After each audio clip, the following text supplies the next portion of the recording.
আসসালামু আলাইকুম। আমার নাম নূপুর। আমি মাদ্রাসায় লেখাপড়া করি। আমার পরিবারে আমার মা ছাড়া আর কেউ নাই। আর এখন আমার বয়স 24। আমার বিয়ে হয় নাই। আর আমি পর্দা করি বিদায় আমাকে কেউ দেখতেও আসে না। আচ্ছা আপু, আপনার কাছে আমার একটা প্রশ্ন। হ্যাঁ, আপনার এই যে 24 বছর বয়স হয়ে গিয়েছে, এখনো বিয়ে না হওয়ার কারণটা কি? এখনো বিয়ে না হওয়ার কারণ এখনকার ছেলেরা তো মেয়ে খুঁজে, যেগুলো মানে ওই যে রাস্তায় শাড়ি পরে বা প্যান্ট শার্ট পরে ঘুরে বেড়ায়, এরকম মেয়ে খুঁজে। তা আসলে আচ্ছা। ভাই আমরা তো ওই টাইপের না, বাট আমি ওই টাইপের না। আচ্ছা। যেহেতু পর্দা করি এই জন্য আমাকে ওইভাবে দেখতে আসে না। আচ্ছা। তো দেখা যাচ্ছে যে পারিবারিক ভাবে কি আপনাকে বিয়ে দেওয়ার কোনো চেষ্টা করেছিল হ্যাঁ, কি? চেষ্টা করছে তো, অনেক চেষ্টা করছে তো, ওইভাবে কেউ আসে না। আর যারাও আসে দেখা যায় হয়তো আমার সাথে ম্যাচিং হয় না বা মিলে না। ও আচ্ছা। আপনার পরিবারে যে বললেন যে আপনার অসুস্থ মা ছাড়া আর কেউ নাই, তাহলে আপনাদের এই যে টাকার যে চলার একটা উৎস, সেই উৎসটা কোথায় থেকে?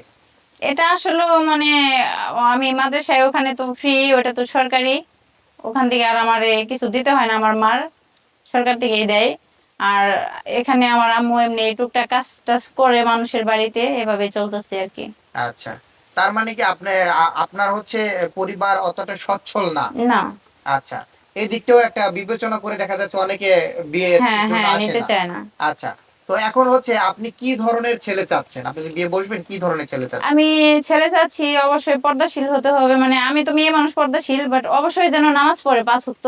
আচ্ছা। হ্যাঁ, স্বভাব চরিত্র যেন ভালো থাকে। আচ্ছা। আর টাকা পয়সা ওটা তো আসলে ম্যাটার করে না, কারণ মানুষের বিবেক জ্ঞান ব্যবহারের উপরে তো সবকিছু। তো আচ্ছা। বংশ মর্যাদা যেন অবশ্যই ভালো থাকে। আচ্ছা। যদি আপনাকে কেউ পছন্দ করলো, হ্যাঁ, এখন যদি সেই ছেলে ডিমান্ড থাকে যে আমাকে কিছু টাকা যৌতুক দিতে হবে, তাহলে কি সেটা দেওয়ার মতন অ্যাবিলিটি আপনাকে আছে, না আপনার না কাছে? ভাইয়া, আমার যৌতুক দেওয়ার মতো কোনো ক্ষমতা নেই। বলেন। আপনাকে আপনার কি এর আগে পরে কোনো বিয়ে শাদী হয়েছিল? না, বিয়ে হয়নি। বিয়ে হয় নাই। না। এখন 24 বছর বয়স, জি। তাই তো?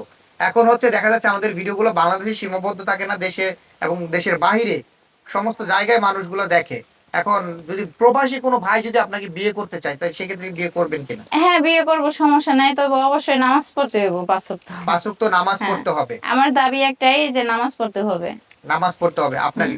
আর যদি বিয়ের পর আপনাকে পর্দায় না রাখে, তখন কেমন হবে? না না শুধু না, নামাজ পড়লে তাহলে হবে? আমি বিয়ে করব না। তাহলে বিয়ে না করবেন না। না?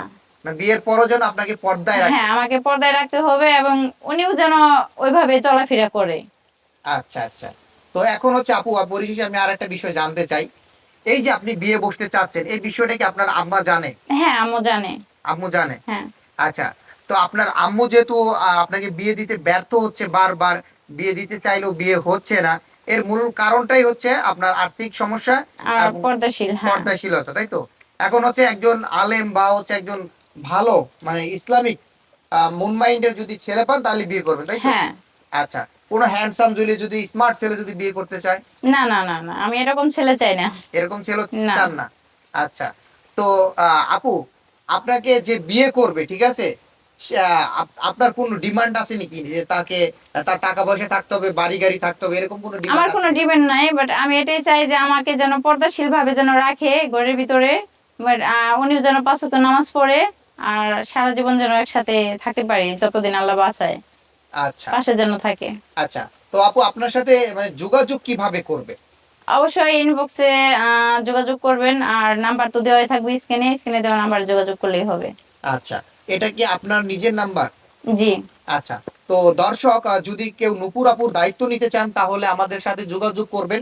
অবশ্যই আমরা তার সাথে যোগাযোগ করে দেওয়ার চেষ্টা করব। তো ভিডিওটি আজকে এই পর্যন্তই, দেখা হচ্ছে পরবর্তী ভিডিওতে। আল্লাহ হাফেজ।